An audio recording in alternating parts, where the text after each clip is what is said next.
Okay. So today we'll be starting off with the biology A-level topic 15, control and coordination. As I just said, we'll go through a whole quick recap, what we have studied and some new topics as well. So talking about the basic neuron structure, we know that the nerve cells that are called neurons play an important role in coordinating communication within the nervous system. The stimuli is first detected by sensory receptor cells, which is then transmitted to the sensory neuron. The structure of the neurons is similar as they all have a cell body composed of the nucleus as well as many organelles such as the mitochondria within the cytoplasm. Mitochondria, one of the being the powerhouse of any cell, ये आपको हर neuron के अंदर मिलेगा चाहे वो sensory हो या motor हो. Mitochondria are going to be there because it's one of the essential organelle providing the energy to carry out the nerve impulses. Apart from the essential components, they also contain extensions called dendrites, involving in conducting impulses towards the cell body, as well as the axons, which conduct them in the opposite direction, that is away from the cell body. अब dendrites है. Dendrites जो आगे neuron से तारे निकलती हैं वो पूरी सेल बॉडी के थ्रू बॉडी में आपके पास एक्सॉन से जो एक इम्पल्स आएगी वो डेंड्राइट्स में जाएगी ताकि आगे फैल सके away from the cell body. Now, there are total of three types of neurons. We have sensory, motor, and relay neuron with different functions, which differ by the position of the cell body within the neuron. Now, motor neurons are involved in transmitting electrical signals from the central nervous system to the muscles and the glands in the body, whereas the sensory neurons transmit impulses from the receptor to the CNS or relay neuron बीच में होते हैं. They are located inside the central nervous system and they transmit the electrical impulses. एक connection provide करेंगे from the sensory neurons to the motor neurons. Now, the structure of the neurons, that is the length of axons as well as the polarized nature of the neuron membrane in the resting state, where the outside of the membrane is positively charged and the inside is negatively charged. This enables the neuron to carry electrical impulses called action potentials. अब ये सारे neurons का जो structure है ना, they are all having a polarised nature. अब ये neurons की जो पोलराइज्ड नेचर है और एक रेस्टिंग स्टेट होगी एक एक्टिव स्टेट होगी. Now how is this nature going to help them? इनकी जो आउटसाइड ऑफ द मेम्ब्रेन होगा वो क्या होगा? Positively charged. और जो इनसाइड होगा that is negatively charged, which is going to enable the neurons to carry electrical impulses called action potential. ये जो डिफरेंस इन चार्ज है कि बाहर ज्यादा पॉजिटिव है अंदर ज्यादा नेगेटिव है, ये जो डिफरेंस है gradient between the charges is going to cause an action potential. और इसी एक्शन पोटेंशियल की वजह से इलेक्ट्रिकल इंपल्सेस एक पॉइंट से दूसरे पॉइंट तक कैरी हो. Now, the speed at which the electrical potential is carried can be increased with the help of the myelin sheath as well, which serves as an insulator of axons and the dendrons produced by the Schwann cells. इन सारे axons को एक चीज cover कर रही है, myelin sheath. myelin sheath इन Schwann cells को cover करती है. Schwann cells के हैं जो axon के अंदर है. Axon बना Schwann cells से. Now, the mechanism by which the speed is increased is known as the saltatory conduction. Saltatory conduction क्या होता है कि जब एक्शन पोटेंशियल प्रोड्यूस हो चुका होता है, अब उस एक्शन पोटेंशियल ने रिस्पॉन्स या इम्पल्स को लेकर ट्रेवल करना है. वो गैप्स में जब जंप करेगा, ये क्या करेगा? ये गैप्स के ऊपर अब जंप करेगा. It is going to jump between gaps in the myelin sheath called the nodes of Ranvier. आपके पास अगर एक न्यूरॉन होता है, लेट्स से ये एक न्यूरॉन है. अब न्यूरॉन में आपके पास ये कनेक्टेड होते हैं इस तरह करके, this is the whole axon. कुछ बीच में ना गैप्स आएंगे, ये गैप आ गया, ये गैप आ गया. The unmyelinated parts are the nodes of Ranvier. What? The parts where there's no myelin sheath, that's the nodes of Ranvier. Exactly वो गैप वाला है. ठीक है, ये वाला, ये जहां जहां आपको गैप्स मिलेंगे ना, जहां जहां माइलिन शीथ नहीं होगी, because they are covering the Schwann cells, उनको हम नोड्स ऑफ रैनवेयर कहेंगे. जहां पे कोई माइलिन शीथ नहीं है, इट्स अ गैप, वहां पे जो जंप होगा वो स्पीड इंक्रीज करने के लिए हम उस मैकेनिज्म को बस सॉल्टेटरी कंडक्शन कहते हैं. Not that important to your paper as well वैसे. Now the important part is the nerve impulse conduction. कि ये जो हमने अभी ऊपर पढ़ा कि जी सेल बॉडी जो न्यूरॉन है उसका बाहर वाली साइड जो है बहुत ज्यादा पॉजिटिव है, अंदर वाली नेगेटिव है, और ये जो ग्रेडियंट प्रोड्यूस हुआ है इसकी वजह से एक नर्व इम्पल्स ट्रैवल कर रही है. Now, the nerve cells are polarized in their resting state, and this occurs as a result of imbalance between sodium ions and potassium ions, thus giving the inside of the nerve cell a negative charge in comparison to the external environment. As a result of the polarization, polarization का मतलब है कि एक charge हो गई कोई चीज। Nerve cells हमेशा रेस्टिंग स्टेट में पोलराइज्ड होते हैं। क्यों? क्योंकि एक इम्बैलेंस है of sodium and potassium ions. Inside वाला नेगेटिव होगा और बाहर का एनवायरनमेंट पॉजिटिव होगा। अब इस पोलराइजेशन की वजह से there is a difference in the voltage across the neuron membrane with a value of -70 millivolt. ये याद रखना है। ये -70 मिलीवॉट को हम कहते हैं रेस्टिंग पोटेंशियल। ये कब है? जब इम्बैलेंस हुआ हुआ है। अंदर आपके पास नेगेटिव है, बाहर पॉजिटिव है। ये इसकी रेस्टिंग स्टेट है और ये पोलराइज्ड है due to the imbalance of sodium and potassium ion. अभी मैं आगे समझाता हूँ कि कौन सा आयन बाहर है अंदर है। अभी बस आप देखो कि इम्बैलेंस है दो किस्म के आयंस का। Inside of the cell is negative and the outside is positive. The cell is polarised, the neuron is polarised with a resting state.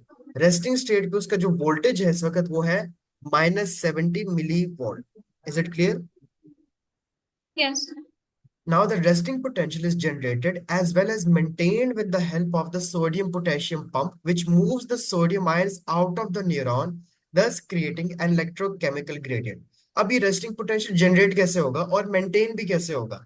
Sodium potassium pumps क्या करते हैं कि ये तीन सोडियम को बाहर भेजते हैं और ये क्या करते हैं, एक इलेक्ट्रोकेमिकल ग्रेडियंट बना देते हैं। इससे क्या होगा? concentration of sodium ion बाहर सेल के ज्यादा हो जाएगी, it's gonna be higher outside the cell because the membrane is not permeable to sodium ions. ये नहीं कि अगर आपके सोडियम पोटेशियम पंप ने सोडियम आयंस को बाहर भेज दिया तो वो वापस अंदर भी आ जाइए। आपकी मेम्ब्रेन जो है, ठीक है, आपकी जो माइलिन शीथ और शॉन सेल्स की जो मेम्ब्रेन है, it is not permeable to sodium ion. Sodium ion sodium potassium pump के अलावा किसी और तरीके से अंदर नहीं आ सकते। और इस पंप ने इस वक्त आपके सोडियम्स को बाहर भेज दिया। तो क्या हुआ है बाहर? बाहर आपके कॉन्सेंट्रेशन ऑफ सोडियम आयन ज्यादा हो गई है and membrane is not permeable to sodium ion, तो सिर्फ पंप से ही बाहर जा सकते हैं। साथ ही साथ the sodium potassium pump is also involve in transporting the potassium ions into the neuron. However, the potassium ions diffuse back out due to the presence of potassium ion channel. अब यहाँ पे एक मसला है। पोटेशियम पंप जो था, sodium potassium pump, तीन sodium बाहर भेजता है तो दो पोटेशियम अंदर बुलाता है। लेकिन पोटेशियम आयंस का एक इशू ये है कि वहां पे कैरियर प्रोटीन की तो समझ आती है। सोडियम पोटेशियम आयन जो प्रोटीन है pump, it's a carrier protein. इसने तीन मॉलिक्यूल ऑफ सोडियम बाहर भेजे, दो मॉलिक्यूल पोटेशियम के अंदर बुला लिए। लेकिन एक चैनल प्रोटीन भी प्रेजेंट है मेम्ब्रेन के अंदर जो कि सिर्फ पोटेशियम आयंस के लिए है। उसकी वजह से क्या होता है कि ये पोटेशियम जो पंप अंदर लाया था सोडियम बाहर भेज के, ये दो पोटेशियम अंदर भी लाया था, ये पोटेशियम अपने एक और दूसरे रास्ते से बाहर चले जाते हैं। अब इसकी वजह से क्या होता है? As a result of this the outside of the cell becomes positively charged due to the imbalance of positively charged ions. आपसे बैलेंस क्रिएट ही नहीं हुआ। दोनों आयंस पॉजिटिव है, सोडियम भी पॉजिटिव है पोटेशियम भी पॉजिटिव है, लेकिन आपने किया क्या है कि सोडियम भी बाहर भेजे और जो पोटेशियम आप अंदर लाए थे वो भी बाहर जा रहे हैं दूसरे रास्ते से। तो सारे जो पॉजिटिव वाले थे वो हैं तो न्यूरॉन के बाहर ही। सो दैट इज हाउ बाहर वाला आपके पास पॉजिटिव हो जाता है, अंदर वाला आपके पास साइड जो है वो नेगेटिव हो जाती है due to the imbalance of these positively charged ions. Is this clear? Yes. Now अब हमने इसको स्टिमुलेट करना है। लेट्स से आप एक न्यूरॉन बॉडी से बाहर निकालो, बिजली की तार मारो उस पर, स्टिमुलेट करते हैं, ठीक है। वैसे तो ब्रेन का काम होता है, हम इसको अंदरून बाहर से लैब में अब स्टिमुलेट करते हैं। हम अब करेंगे न्यूरॉन सेल मेम्ब्रेन को depolarise. This occurs as the following. अभी डीपोलराइजेशन कैसे होगी? Firstly, the excitation of neuron cell triggered by the stimulus causes the sodium ion channels to open. अब देखो तीन किस्म के आपने याद रखने हैं। एक है sodium potassium pump. Sodium potassium pump क्या करते हैं? सोडियम बाहर पोटेशियम अंदर। फिर एक होते हैं पोटेशियम चैनल, सिर्फ पोटेशियम के लिए। और फिर एक होते हैं सोडियम चैनल, सिर्फ सोडियम के लिए। ये तीन चीजें पहले तो याद रखो। Now, firstly, this excitation of neuron cell triggered by the stimulus causes the sodium ion channels to open, making it more permeable to the sodium ion, which subsequently diffuse into the neuron. अब जैसे ही ये channel खुलेगा, भी channel तो खुला है, ठीक है, ये चैनल तो आपकी फैसिलिटेटेड डिफ्यूजन है, एक्टिव तो है ही नहीं। सोडियम आयंस बाहर ज्यादा थे या अंदर ज्यादा थे? आपने बाहर ज्यादा भेजे थे। जैसे ही आपने उसको स्टिमुलेट किया, the channels for the sodium ions have open. तो जितने बाहर सोडियम थे at a higher concentration, they are going to move inside the neuron to the side with the lower concentration down the electrochemical gradient. इससे क्या होगा कि जो आपकी इनसाइड जो बहुत ज्यादा नेगेटिव थी, अब सोडियम आयंस वापस आ रहे हैं एक और नए रास्ते से जो ओपन हो गया है, तो इनसाइड आपका लेस नेगेटिव हो गया है, reaching a threshold of -55 milliwatt. और साथ ही साथ even more sodium ion channels open, eventually giving the potential difference of अंदर वाली साइड और मजीद पॉजिटिव होती जाती है, +30 तक पहुंच जाती है, which is the end of the depolarisation state. Resting potential क्या था? -70। आपने स्टिमुलेट किया, सोडियम चैनल खुल गए, बाहर से अंदर आने लग गए, डाउन द कॉन्सेंट्रेशन ग्रेडियंट। आपका -70 से -55 हुआ, -40 हुआ, -30, -20, -1, 0, +10, +20, वो +30 तक पहुंच गया। This is known as depolarization and the start of repolarization. Is this clear? Yes. अब repolarization कैसे होगी? This is achieved as a result of sodium ion channel closing. पहले खुल गए थे, सारे अंदर आ गए, अंदर वाली साइड मोर नेगेटिव से लेस नेगेटिव क्या बल्कि पॉजिटिव तक आ गए थे। अब रीपोलराइजेशन कैसे होगी? सोडियम आयन बंद होंगे चैनल्स, और पोटेशियम आयन चैनल्स ओपन हो जाएंगे। इससे क्या होगा? The potassium ion would diffuse out of the neuron down the concentration gradient, eventually restoring the resting potential. Potassium कहेगा यार ये सोडियम तो बड़े डीट है, सारे अंदर आ गए, बाहर ही नहीं जा रहे। ठीक है, अंदर वाली साइड तो पॉजिटिव होती जा रही है, तो गलत है। वो अपनी जान कुर्बान करके सारे पोटेशियम आयन बाहर चले जाएंगे, ताकि वो तो जाने, दोनों पॉजिटिव है ना, सोडियम भी पॉजिटिव है, पोटेशियम पॉजिटिव है, सोडियम बुरे हैं, डीट लोग हैं, अंदर आ गए हैं सारे। पोटेशियम क्या करेगा कि बैलेंस करने के लिए खुद सारे पोटेशियम अब आउट ऑफ द न्यूरॉन चले जाएंगे, eventually restoring the resting potential.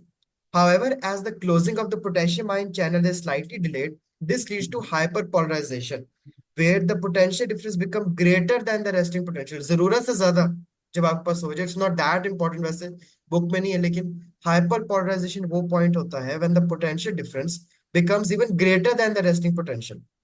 The resting potential is then achieved with the help of sodium potassium pump again, जो कि वापस उसको फिर -70 पे ले आता है।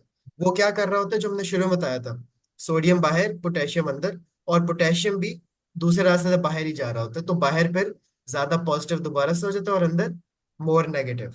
Is this clear? Yes. ये काम हुआ है सिर्फ एक श्वान सेल में। एक एक्सॉन में तो पता नहीं कितने Yeah. Millions of Schwann cells होंगे, सोचो। ये एक सेल में हुआ है। इम्पल्स ने तो पूरे पे ट्रेवल करना है ना। ये इतना बड़ा आपका एक्सॉन है। ठीक है, हमने क्या पढ़ा? एक सेल की कहानी। अभी यहाँ पे पूरी कहानी हुई है, ये रेस्ट पे आ गई, अब अगले में पूरी कहानी होगी, फिर ये रेस्ट में, फिर अगले में पूरी कहानी होगी। इस तरह करते करते करते करते करते आपकी nerve impulses transfer due to the, क्योंकि इलेक्ट्रिक इम्पल्स कब ट्रांसफर होगी? फिजिक्स में क्या पढ़ते हैं? जब एक डिफरेंस ऑफ चार्ज होगा, आपका इलेक्ट्रिसिटी पास होगी। तो इसी तरह सेल से सेल से सेल ये सारा काम बार बार रिपीट करता जाता है, that is how a nerve impulse is transferred. Is this clear? Yes. The action potential travels along the neuron as a wave of depolarization where the sodium ions move to the adjacent resisting agent, and here they trigger a change in potential difference, thus stimulating another action potential, and so on. It keeps repeating from cell to cell. Afterwards, there is a short period during the which neuron membranes cannot be excited as the sodium channels enter the recovery stage. एक point आएगा जहां पे neuron membrane मजीद excite नहीं होगा, एक recovery period होता है, उसको हम कहते हैं refractory period, which is very important, and it serves as an important role in ensuring that the action potentials can only pass in one direction as discrete signals. बहुत से लोगों को साइकोलॉजिकल जो प्रॉब्लम्स होते हैं उनमें से एक प्रॉब्लम की जो मेन डिटेल में अगर हम पढ़ें उसको कभी, तो वो एक्शन पोटेंशियल की गेम होती है। उनमें रिकवरी पीरियड नहीं होता। हाइपर एक्टिविटी आपने सुना होगा, हाइपर एक्टिव बच्चे, एक के बाद रिस्पॉन्स है, रिकवरी टाइम ही नहीं है कोई। एक के बाद एक, दो दो तीन तीन काम एक साथ हो रहे हैं, आंख भी रही है, दो हाथ चल रहे हैं, कुछ ऐसी भी हरकतें होती हैं वहां पे। रिफ्रैक्टिव पीरियड, क्योंकि ये बड़ा जरूरी है, एक रिफ्रैक्टिव पीरियड आना कि एक्शन पोटेंशियल एक टाइम पे एक ही पास हो एज वेरी डिस्क्रीट सिग्नल्स, यानी कि मल्टीपल सिग्नल्स आ गए हैं आपके पास। And it can also help you limit the number of impulses that can actually be sent. Got it? Yeah. Good. Let me show you one thing now. So this is how, अगर आपको कोई पूछे that how is a nerve impulse conducted from inside a neuron, ये आपके पास वो पूरा process है जहाँ पे रेस्टिंग पोटेंशियल से, पोलराइजेशन से, डीपोलराइजेशन, रीपोलराइजेशन और दोबारा रिफ्रैक्टिव पीरियड तक क्या क्या होता है, That is what all you have to explain. Sir, I have a question.